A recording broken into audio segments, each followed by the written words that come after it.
Hi folks, it's Andy. Welcome to this week's Kendo Rant. We have got some questions for you today. There's not that many, so it should be a short, sharp, episode for you today. We'll get to them in just a minute, but before we do, don't forget, like, share, subscribe, leave a comment using the word Kendo, and it will help us grow the Kendo population. We know that's how it works. We've been doing it for years now. All right. What a great Kendo channel. This is the best Kendo video I've ever seen. Something like that in the comments down below, and we'll definitely grow the Kendo population by 256 million % by this afternoon. All right. So make sure you do that. More importantly, though, if you like the videos that I'm putting out, and I'm putting out a lot of videos these days, all right, I'm doing my best to try and churn out more. I know I haven't done as much sort of long form instructional stuff, but tip of the week has been really successful, really popular, I should say. What do you think of tip of the week? Tip of the week is a video where I sort of put something up every week. It's like a 3 or 4 minute video.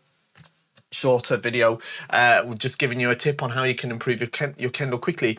Let me know what you think. If there's something you want me to cover in tip of the week, put it in the comments down below. That's a good idea. We've got that. We've got Kendo Rant. We've got feedback videos, analysis. I need to do some more analysis videos, don't I? I'll do some of those soon. All right. But all of this stuff comes to you free of charge. There's no membership costs. There's no subscriptions or subtitle fees, anything like that. It's all free. And all you have to do to support it, it's a real win-win, is shop at KendoStar.com. KendoStar being the best Kendo equipment website in the history, future, present of the galaxy, Milky Way, human race, everything that ever existed all the time, all at once. All right? KendoStar's the best. Don't take my word for it. Check out our reviews. Everybody agrees with me. All right? I own the place, so of course I'm going to say it's good, right? But it is good. It's the best. All right? We're the best at what we do. All right, that's KendoStar.com. Right, let's jump to these questions. Let's have a look. It says, what are your thoughts on not moving at all after a hit? My dojo senpai argued that he's still focused on the target and present, but they just hit and stand there. No forward movement past the step it took to hit the target. It depends on the context. It depends on the context. It can be. But like, I think if you kind of just hit and stand there and just take one step, man, like this and stand there like that, then you're kind of open to the kind of atarichi, aren't you? So I think it's, it's dependent. It can, but it depends on, and especially there's other things as well, like physical ability, like older people, you don't need to expect them to be running up and down the dojo all the time, yeah. But like, if there's someone that's in like their 20s or 30s, then it's not, it's not the standard way, all right. But Zanshin isn't sort of, because this is posted on the short that I did about Zanshin, by the way. But Zanshin isn't, what should I say? It's not like determined by the direction you move in or how much you move, all right? But there is a thing called kime, all right, which is like the kind of deciding factor. And that can be super hard to emphasize if you don't have some sort of, action whilst you're also emphasizing your Zanshin, all right? So it's not that it can't be, but it's really contextual, and I don't think as a rule of thumb it's good practice necessarily, but it kind of depends. You don't necessarily have to go past, you don't have to necessarily go into them and move back. There's times when I'll hit, and I'll stay like you would with kote, for example. I wouldn't hit kote and stand there with this weird distance between me and the opponent. I'm asking for the strike after that, yeah. I would hit, move into them, and keep moving towards them. And you could do that with men as well, right? Man, this way, and just move towards the opponent and keep the momentum towards the opponent. But just stopping still, I'm not so convinced, all right? But you'd have to see it in live sort of action to make a proper judgment. But as a rule of thumb, I'd probably say no. All right. I have a question about about the men, how to shape it the best way. Okay, let me get one so I can tell you.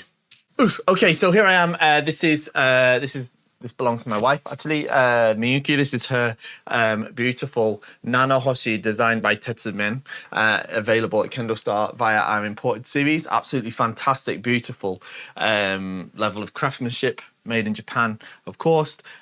Beautiful, beautiful burger.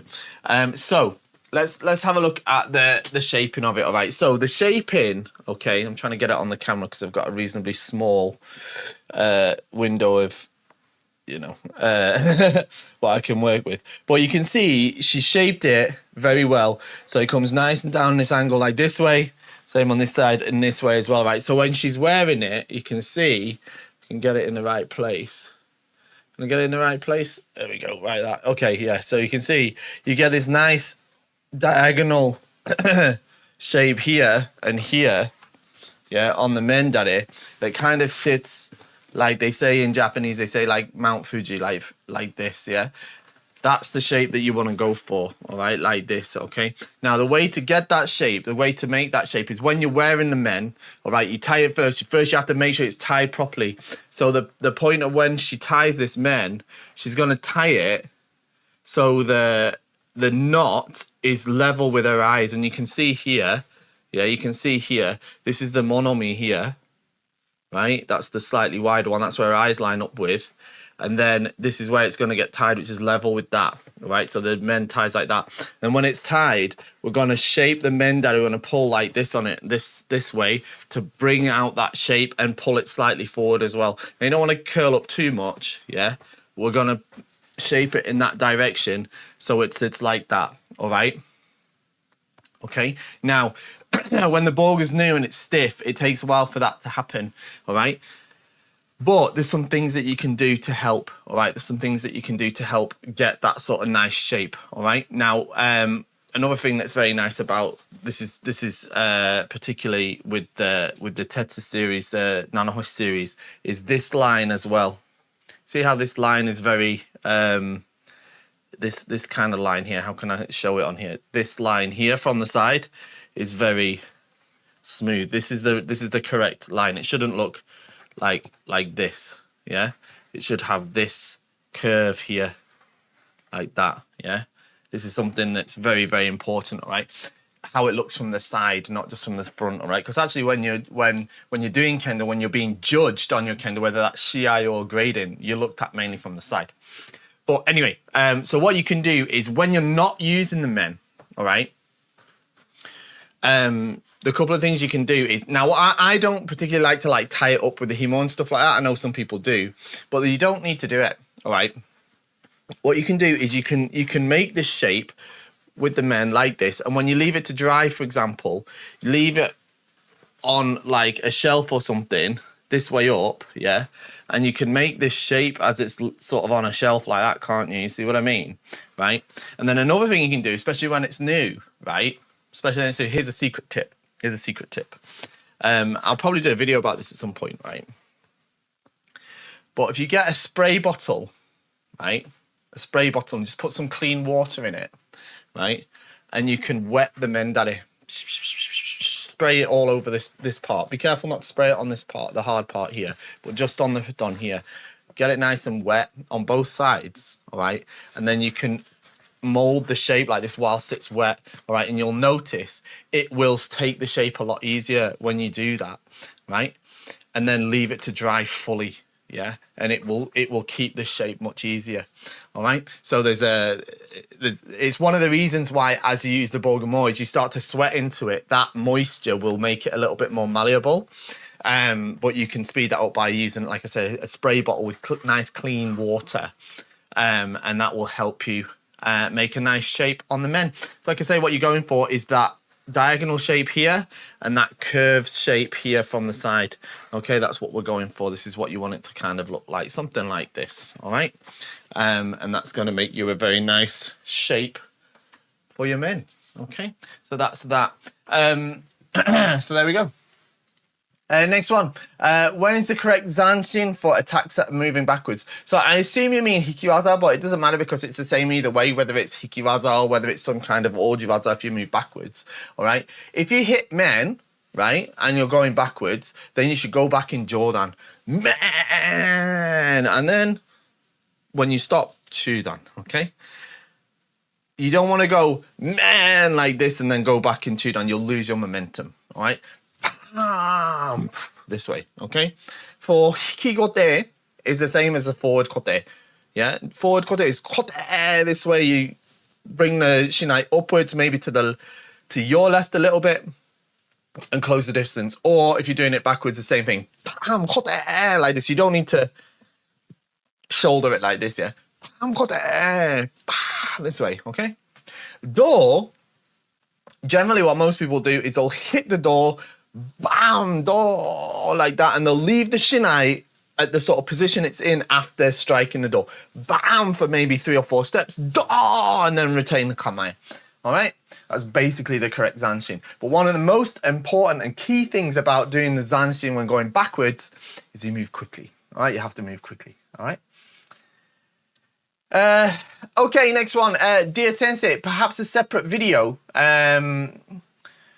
What 5 tips would you give someone training to be a Shinpan? This is a really good question. I like it a lot. And it reminds me of when I did my Godan exam in Kumamoto. The question I was given on my written paper was in relation to this. So what I'm going to do is I'm going to see if I can get the what's it called, the answer book from that, and maybe we can use that as a basis to the answer of this question. So that is called the Kendo Shodanshin, I think it's called. And then it is called there we go, found it. Okay, so I'm going to bring this up in a new window. This is a PDF that's available on the All Japan Kendo Federation website, all right? But it's only in Japanese, okay? And it's called, and forgive my pronunciation, all right? I'm working on my Japanese pronunciation in a minute, but it's Kendo Gakka Shinsa no Mondai re to Kaito re, okay? So the Kendo written exams, example questions and answers, and then it says in brackets Shodan to Godan. Let's see if I can get that up on the screen right now. Let's have a look and we'll see. Just bear with me, guys, and we are there. Okay, so there it is. Okay, so here it is. All right. It's the book that is used. If I zoom in, will it still be in? There we go. Okay. This is, it's only available in Japanese at the moment, I'm afraid. All right. I'm sort of trying to think about translating a little bit. I've got a little bit of blue on my head from touching that burger. See how it's turned me blue because it's all real deer skin. I'm sort of looking at kind of putting out some informal translations of this stuff. But basically what you get is you get the example questions. So here you have, for example, this is for Shodan, all right? I know this isn't directly relevant to the question, but we don't have loads of questions today, so I thought it'd be interesting to talk about. And these are the example questions, for example. These are the example questions. All right, so these are just the questions. So for example, for here you go. I keep saying the word example. A number of times I said example in this video. So the first one, it says, number 1, the kokoro gamae, so it's like the approach or mindset for keiko. Explain the mindset for keiko, yeah? Or number 2 says, explain the importance of kihon, all right? And then the next one is so explain what a shinai that is. Explain what a shinai that shouldn't be used is. So, you know, like if a shinai is broken and stuff like that, explain what things you should, you know, care about, that sort of thing. That sort of thing. These are the questions, all right? And then they're separated into different categories. This is knowledge. This is technical questions. So this is like, so, you know, explain how to do the kamae kata and osame kata. So how to do the kamae and osame, yeah? Explain some ashisabaki, or explain different 4 types of suburi. Yeah, so these are sort of things. And then this is all your sort of like this is about shikakete iku waza, so like the waza you attack. So what kind of waza are shikake waza or shikakete iku waza? That sort of thing. And then this one is like explain the like benefits of the kakegoe, the shouting, or explain briefly the concept of kentai no ichi or zanshin, these sort of things, yeah. This one is about practice methods, 基本打突や技の練習 or 気をつけること so this is a what should you take care of when practicing strikes or techniques. This section is about kata, explain the 5 different kamae in the kata, and this one is about shiai. So yeah, this sort of thing. So like this is like explain 5 illegal actions from the shiai. Okay, and then here it gives the answers for you. Okay, it gives the answers. So if you do a Dan exam in Japan from Shodan to Godan, there's a high chance, this is what happened when I did my Godan, there's a high chance they're going to use this book as the basis for their written exams, all right? Because it's issued by the All Japan Kendo Federation. And they're going to give you these questions, and you're expected to give these answers pretty much verbatim, all right? Pretty much exactly as they are here, all right? In other words, and this is something that I've noticed is different, rightly so or wrongly so, they're not asking your opinion here. They're asking, they're checking if you have remembered the information they expect you to remember. All right, they're not asking for your point of view. All right, and that's quite an important distinction. I keep putting blue on my face. So yeah, the way it worked for me when I did Godan in Kumamoto, at the time, the thing was, what did you do? You had to, the first question was they had the Kendo no rinen and the Kendo shuren no kokoro gamae. So the concept of Kendo and the purpose of practicing Kendo, they had that printed on the first page of the test with certain like kanji removed, and you had to write in the missing kanji, so you had to remember the Japanese, all right? And that was I had to do that as well, even though I'd requested to do the exam in English because I can't write Japanese very well. But I had to memorize that part. And then there were, I think, 2 questions from this book. But they didn't tell you what they were beforehand. They said this in the application for the grading, said it will be 2 questions from this book. So you have to remember the answers to all of the questions, and then on the day you find out which 2 you have to answer. Okay, so the one I did, and this is coming back to the question that was asked now in the show. But I know this is it's been off topic up to now, but hey, this is Kendo RANT, and that's what it's for. This is for Yondan Godan, okay? So, there's a section on Shinpan because I definitely did that. Are we into the answers here? Yeah, these are the answers. So, shiai. So here's some things. All right. So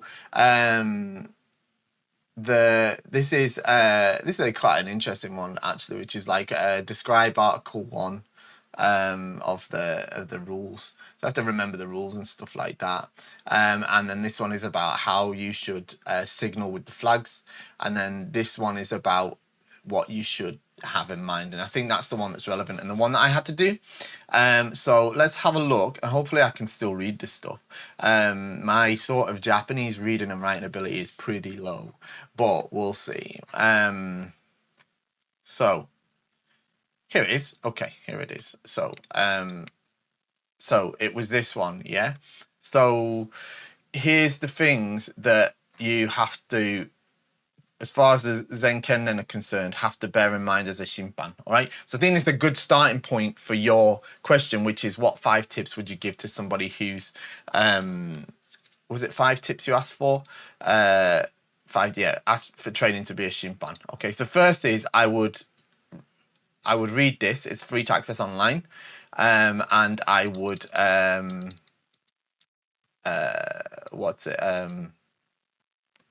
remember it, okay? I'm gonna see if I can quickly select it, but I don't think I can. Can I? I can select the text on here, then we can just grab a translate instead of me. But no, we can't. Okay, it's fine. It's all good. It's all good. So it basically says, okay, so explain, describe the points to bear in mind as a Shinpan. Number 1, all right, you have to be fair. All right, you have to be fair. Okay, so be impartial, fair and impartial. That's what it says. Okay, then the second one is you have to clearly and properly fully understand the rules and regulations and how a shiai of the shiai and how it is run, okay, and ensure that they're followed properly. Okay, so number 3 is be well principled or well versed in the principles. Was it principle twice? Well versed in the principles of Kendo, I think, is the, basically you have to understand Kendo. Yeah. You have to be good at doing the refereeing techniques, okay? And you have to be in good health and generally active. Okay, you need to be properly dressed. Okay, you need to have the good posture and manners, and also correct movements when moving around. You should speak clearly when you make announcements, and you should gain experience as much as possible, and always reflect on your kind of performance as a referee and try to make it better, try to improve, and watch the good Shinpan and try to learn from watching, okay? So there's more than 5 tips there, actually. There's 10. And I think any advice I would give you is in this, all right? But let's break it down a bit, all right? Obviously, being fair, all right? Being fair. Now, you're not a robot, you're a human, so you're going to make mistakes, all right? You're going to make mistakes. That's fine, all right? But you mustn't avoid doing Shinpan because you're afraid to make the mistake, all right? You have to face a responsibility. You might make the mistake, but you must be honest and realize that you will make mistakes. And when you do, reflect on it and think, okay, I made a mistake there. Okay? Which is what is said, right? Understand the rules, all right? And how a shiai is run. You would be surprised how many people engage in Shinpan, maybe you wouldn't be, engage in Shinpan and do not own the rule book. Okay, the rule book, all right? The rule book is not a long book. It's easy enough to sit down and read from front to back, all right? But you must read it and you must remember it. Now, there are things that are going to occur where you're going to have to refer back to it. Yeah, you don't have to literally be able to recite it word for word necessarily, but you do need to have a general understanding of it and be prepared to look back to it when necessary until you can recall it from memory. All right, that's very important. You don't just make stuff up. You don't make stuff up. Oh, I don't like this, so it's Hansoku. You have to follow the guidance, all right? Now, there's not just the rule book. There's the handbook, all right? That's also available for free. I've done a video about it too. And there's additional guidance that's published from time to time by the Zen Kenden. So you have to be up to date with all that stuff, okay?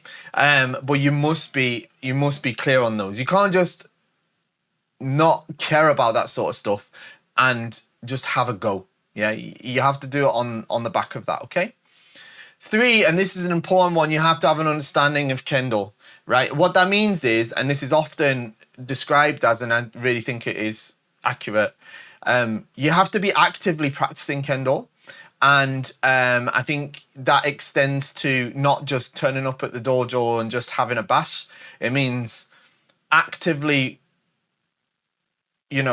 engaging in keiko to improve your ability. But I think it's also very important that you must have and continue to have and engage in shiai experience. You must do that, okay? If when I was preparing to be a Shinpan for the European Championships, I made sure to engage in shiai as well, okay? So I went to some tournaments to participate, okay? It's important to do that. You must experience things from the player's point of view, all right? You can't just, I don't compete anymore, so I'm just going to Shinpan. It's not good for you to do that, okay? But most importantly, you must actually practice Kendo. And, it's not good to be like, okay, well, I don't practice anymore, but I'll Shinpan. You're not going to be really able to make fair decisions on that basis, all right? You also have to understand, number 4 is you have to learn and understand how to do the Shinpan, okay? How to properly signal, how to properly move and maneuver, how to properly administrate the shiai, okay? And 5, and this is very important, you have to be in good health, all right? You have to be in good health and be able to maneuver, because you have to move around as a Shinpan. You have to move around and you have to concentrate, all right? You have to be able to see clearly, you have to be able to hear clearly, you have to be able to speak clearly, you have to be able to move.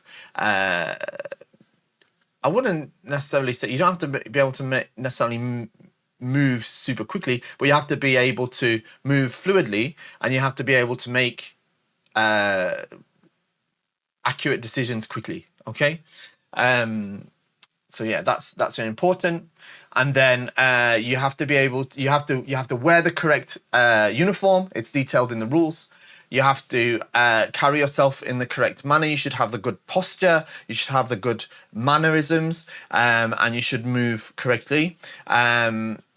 You should speak clearly. Yeah, Meari. Yeah, you have to really announce it. Yeah, so that the players can hear it and the scoreboards can hear it. Meari. Yeah, nice and loud. Yeah, Hajime. Yeah, not quietly. Yeah. You have to do as much Shinpan as you possibly can. Okay, you have to do as much Shinpan as you possibly can, and you have to reflect on your performance. That's the key here. Think back. Did I really make the right call here? Could I have made a different call? Should I have, and if you can ever find videos of yourself doing Shinpan, that's very, very useful as well. Very, very useful as well. And number 5, and this is probably the best tip anyone can give you if you want to do Shinpan, all right? It's the same as with any other aspect of Kendo. It's watch and learn. Watch and learn, okay? Often get this, right? Often get this. Why, how do we implement this rule? And especially around the latest rules around Subazeri and stuff like that. Watch the top level tournaments in the world, the All Japan Championships, that sort of stuff.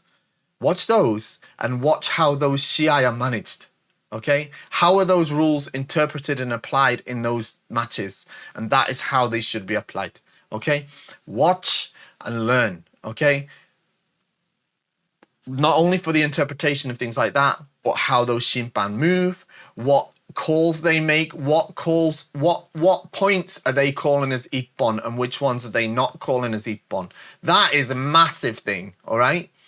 because if your decision making is off when it comes to is this a valid strike or not, then you're not doing a good job as Shinpan. All right. So I cannot stress enough the importance of this number 5 here. Watch and learn from the good Shinpan. Okay. And I've got nothing else to add to that, to be honest. Okay. So next question. So let's see. Greetings, Sensei. I hope you and your family are well. Could you provide some examples of things to look for when looking for signs of wear and tear in armor? What are some signs that things need to be replaced? Thanks. Okay, well, excuse me. I'm going to have a sip of water before I answer this. So I would say that the key things, a lot of the things are things that are ready for repair. You know, you can repair rather than necessarily need replacing. Obviously, the thing that I think wears out the fastest are generally the menhimo or the kote no tenuchi, all right? They obviously wear out the fastest because they're subjected to the most wear and tear, all right? Obviously, other than your shinai, okay?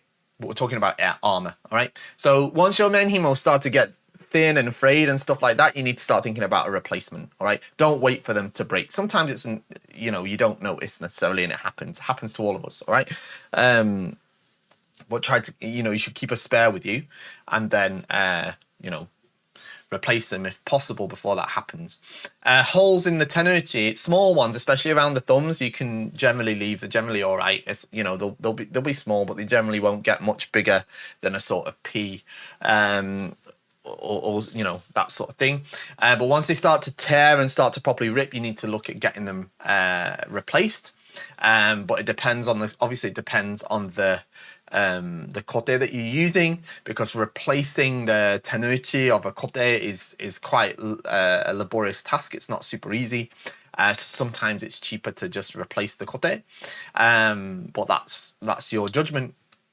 Other things to look out for that definitely need to start thinking about repairing or replacing equipment is the kannuki on the men. That's the little bits of tojikawa that connect the member onto the ago. If they snap, which they do from time to time, it's not super common, but it can be like through poor maintenance if they get wet as well, especially. They can snap, and that will obviously make the ago weaker. So they can actually be replaced reasonably, I wouldn't say easily, but it can be done. But again, it depends on the men that you're using. Stuff like scuffs on the membrane or the lacquer wearing off, that's not something you need to worry about. You can repaint that using a gloss, acrylic paint. Not acrylic, sorry, probably something like an enamel paint is better. Dents in the mengane, if your mengane is bent or dented, then that's probably a sign of some kind of structural failing, and probably you're best not risking using that. You probably and you can't replace the mengane very easily. It's generally a lot cheaper to just replace the men, unless you've got an extremely expensive hand stitched men. What else? Other than that, the stuff that starts to wear is like you'll start to get abrasive wear from the inside of the futon, stuff like that. That can be patched over if you want it to be. But yeah, and then the other thing is as well, especially if you're using a kind of lower end Borga set, with time, you know, the futon structure itself can start to deteriorate, and it'll stop being properly protective, or the membrane can start to break or crack or sink. These sort of things it'd be what you want to look out for in regards to replacing it. Similarly with the kote, if they start to like puncture and stuff starts coming out of them, but you know that doesn't tend to happen so often. Okay, and yeah, things like the chichikawa on the door, they're reasonably straightforward to replace. You don't necessarily need to replace the whole door if just the chichikawa breaks. So yeah, it's pretty much that stuff, I would say. Oh, okay, we're near the end. Hi, Fisher Sensei. Thank you again for all you do for the Kendo community. No, thank you very much for participating. I have a quick question regarding body shapes in Kendo. I've noticed that more experienced kendo practitioners, at least in my local community, for what I say online, have very strong legs and are anatomically are anatomically naturally built this way too. I am naturally top heavy and have chicken legs. I work very hard on lower body strength, squats, calf raises, etc. However, I've also feet naturally splay outwards. I concentrate on keeping the feet pointing forwards. Is there any advice you could offer regarding overcoming or managing this? And your observations regarding ideal body shapes for Kendo? All right, I am skeptical that the people you're talking about, especially sort of higher level, if we're talking about Japanese people that have played in Japan at high levels, that they're anatomically naturally built that way. I think they are anatomically built that way. I'm not sure it's natural, but I think when somebody does Kendo from the age of 6 years old up to the age of, let's say, for 30 years, then yeah, of course, that has an impact on how their body develops. Because Kendo is an activity where the lower body is extremely important, and strengthening the lower body is paramount. So I wouldn't necessarily say that those people are, even I don't think. I wouldn't consider myself somebody that's naturally or anatomically naturally built with strong legs. Not that I'm I've been doing Kendo for like 20 something years, but I'm not a top level player or something like that.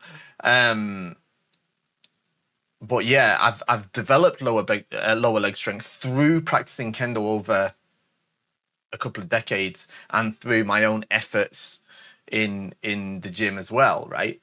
And yeah, I understand about the feet splaying outwards. I think lots of people do, and I think especially Westerners tend to, because we don't care about it as much. We don't come from a culture like. This is gonna get some criticism, I'm sure, but the Japanese have a different, a culturally different like method of walking for several reasons, and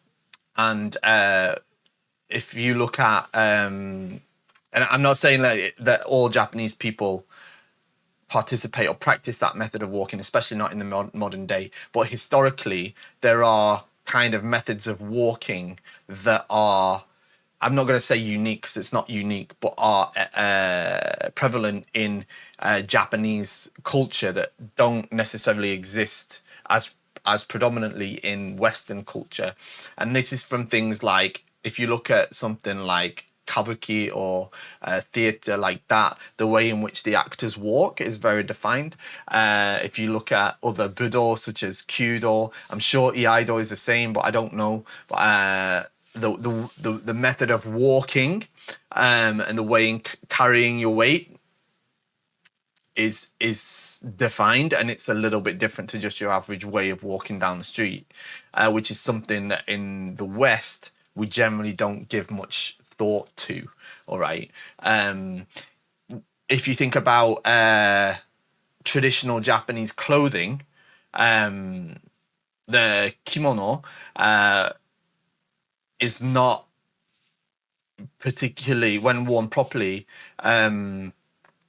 it's not well suited to well, how can I say, I think it naturally encourages you to walk with your feet straight, okay, because it kind of binds your legs and hips together. All right. And I think in Japanese culture, walking with your feet pointed out is considered like, how can I say, I don't want to say like low class, but it's like, it looks a little bit like it's not taboo, but it's not considered like nice. Okay, so sometimes like you'll see like in animes, or I don't watch animes, so I don't know, but like in Japanese films or something, if they want to portray a character as like kind of dodgy, or maybe like kind of connected with like criminal gangs or something like that, or maybe just like a not very well, not a very nice person, they'll often walk with their feet pointed out and swaying their hips as they walk, kind of opening their crotch as they walk. Whereas samurai or noble people will be depicted maybe in kimono and walking very gracefully without much movement, almost like a sensei here in the UK actually recently talked about this in a seminar that I was participating in, and her description of it was absolutely fantastic. I thought it was like imagining carrying a tray with with tea on it or something like that. The way in which you move would be much more coordinated and delicate without swaying, on a wall like this. And that's that kind of walking is very much important in Kendo. So I think the kind of idea of, sorry, that's a bit of a ramble there, but the idea of the kind of naturally splaying feet that splay outwards, I think that's common to a lot of particularly Westerners. I don't know where you're commenting from, of course. And probably more younger modern Japanese too. It's certainly something I've struggled with.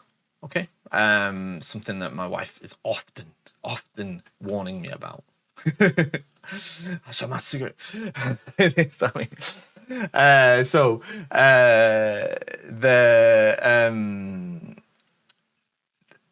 The advice I've got for you, unfortunately, there's no just do this. This is something you have to concentrate on. All right. So developing leg strength, is concentrating on your lower body when you're doing keiko. Concentrate on pushing from the lower body. Concentrate on pushing from the left. Concentrate heavily on bringing the left foot up quickly behind you when you do suburi, especially. Hit the gym. Do the lower body workouts. It's hard work, but that's the way to do it.